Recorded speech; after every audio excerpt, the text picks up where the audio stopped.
আচ্ছা, blood sugar কন্ট্রোলে রাখা কি আসলেই খুব কঠিন একটা কাজ?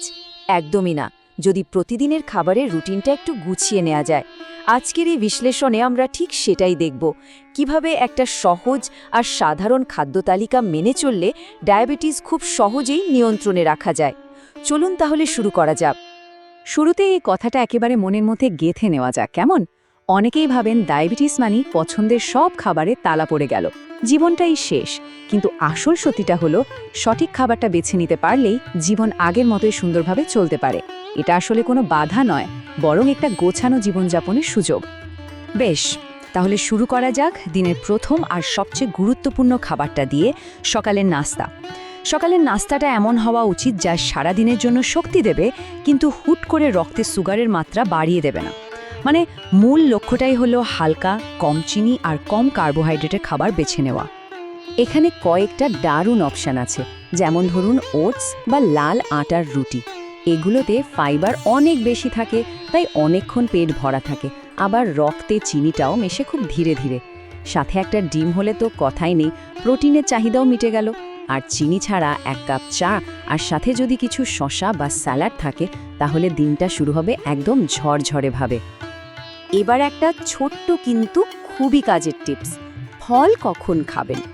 নিয়মটা হলো, ফল দিনের শুরুতেই খাওয়া ভালো, কারণ তখন আমাদের শরীর ফলের প্রাকৃতিক চিনিটাকে শক্তি হিসেবে কাজে লাগাতে পারে। কিন্তু যদি সন্ধ্যায় খাওয়া হয়, তখন আমাদের শারীরিক অ্যাক্টিভিটি কমে আসে, ফলে সুগারের মাত্রাটা একটু বেড়ে যাওয়ার আশঙ্কা থাকে। সকালের নাস্তা তো গেল, এবার আসা যাক দুপুরের খাবারে। দুপুরের খাবারের জন্য আমরা একটা খুব সহজ কিন্তু দারুণ কার্যকর নিয়ম শিখব, যেটাকে বলা হয় প্লেট রুল। এটা একটা ব্যালেন্সড মিল নিশ্চিত করার জন্য খুবই চমৎকার একটা উপায়। এই নিয়মটাই কিন্তু আসল জাদু। এটা নিশ্চিত করে যে পেটও ভরবে, আবার সুগারও নিয়ন্ত্রণে থাকবে।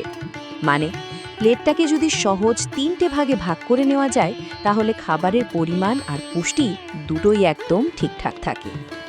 এই ছবিটা দেখলেই ব্যাপারটা একদম পরিষ্কার হয়ে যাবে। ভাবুন তো, আপনার প্লেটের ঠিক অর্ধেকটাই থাকবে সবজি দিয়ে ভরা, মানে শাক, সবজি, স্যালাড যা কিছু।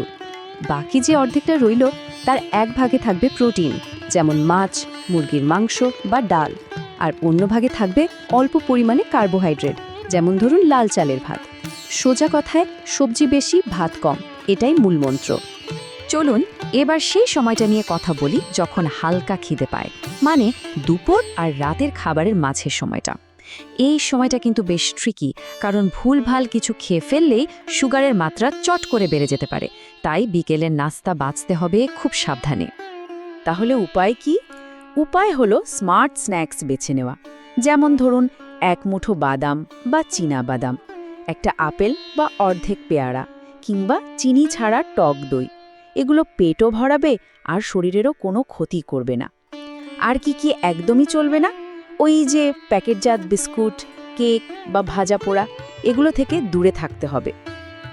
এবার আসি দিনের শেষ খাবারে, মানে ডিনারে। রাতের খাবারের মূল মন্ত্রটাই হলো হালকা আর সহজপাচ্য। এমন খাবার খেতে হবে যা শরীরকে রাতে আরাম দেবে এবং সকালের সুগারের মাত্রাটা একদম ঠিক রাখতে সাহায্য করবে। এখানে একটা আদর্শ রাতের খাবারের উদাহরণ দেয়া আছে। ধরুন 1-2টো লাল আটার রুটির সাথে থাকলো 1 বাটি ডাল বা 1 টুকরো মাছ। আর হ্যাঁ, সাথে কিন্তু প্রচুর পরিমাণে রান্না করা সবজি আর 1 বাটি সালাদ থাকতেই হবে। এতে পেট ভরবে, কিন্তু শরীরের উপর বাড়তি কোনো চাপ পড়বে না। আর হ্যাঁ, রাতের বেলা ভাত নিয়ে একটা জরুরি কথা আছে। চেষ্টা করতে হবে ভাতের পরিমাণটা যতটা সম্ভব কম রাখতে, বা না খেতে পারলে সবচেয়ে ভালো। কারণ রাতে আমাদের হজম ক্ষমতা এমনিতেই একটু ধীর থাকে, তাই ভাত কম খেলে সকালে ব্লাড সুগারের মাত্রা অনেক বেশি স্থিতিশীল থাকে। তো আমরা সকাল, দুপুর, রাতের রুটিনটা তো দেখলাম। এবার চলুন এক নজরে দেখে নিই যে কোন খাবারগুলো আমাদের বন্ধু আর কোনগুলো এড়িয়ে চলতে হবে। একটা সার্বিক তালিকা যা সবসময় মনে রাখতে সাহায্য করবে। এই স্লাইডটা কিন্তু একটা ক্লিয়ার গাইডলাইন। দেখুন, বাম দিকে আছে আমাদের বন্ধু খাবারগুলো: শসা, টমেটো, লাউ, করলার মতো সবজি, ডাল, ব্রাউন রাইস। আর ডান দিকে এইগুলো থেকে একটু দূরে থাকাই ভালো, যেমন সাদা চিনি, মিষ্টি, কেক, ফাস্টফুড। সহজ কথায়, প্রাকৃতিক আর ঘরে তৈরি খাবারের কোনো বিকল্প নেই। ফল নিয়ে কিন্তু অনেকের মনেই একটা প্রশ্ন থাকে, ডায়াবেটিস হলে কি ফল খাওয়া যাবে? উত্তরটা হলো হ্যাঁ, অবশ্যই যাবে, কিন্তু কয়েকটা সহজ নিয়ম মেনে চলতে হবে। কারণ ফলে যেহেতু প্রাকৃতিক চিনি থাকে, তাই পরিমাণে বেশি হয়ে গেলে একটু সমস্যা হতে পারে। এই যে অ্যাপেল, পেয়ারা, জাম, বেরি জাতীয় ফল, এগুলো কেন সেফ? কারণ এগুলোতে ফাইবার অনেক বেশি আর মিষ্টিটা তুলনামূলকভাবে কম। ফাইবার বেশি থাকার কারণে চিনিটার রক্তে খুব ধীরে ধীরে মেশে, ফলে সুগার হুট করে বেড়ে যাওয়ার ঝুঁকি থাকে না। তবে হ্যাঁ, অবশ্যই পরিমিত পরিমাণে খেতে হবে। আর ফলের ব্যাপারে সবচেয়ে জরুরি নিয়মটা হলো ফলকে একটা আলাদা স্ন্যাক্স হিসাবে খেতে হবে।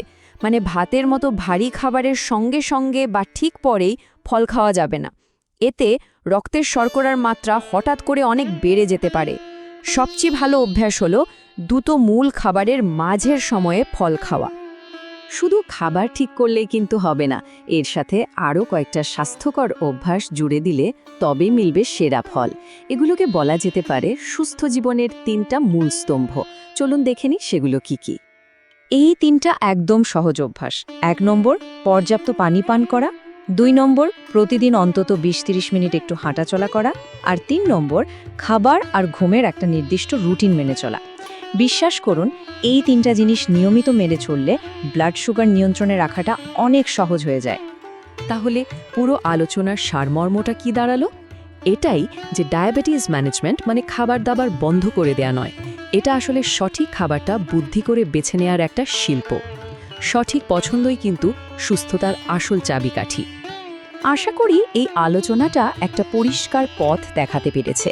এখন আসল প্রশ্নটা হলো, এই সহজ নিয়মগুলো জেনে আমরা কি নিজেদের স্বাস্থ্যের নিয়ন্ত্রণটা নিজেদের হাতে তুলে নিতে প্রস্তুত? আশা করি শুরুটা আজ থেকেই হবে।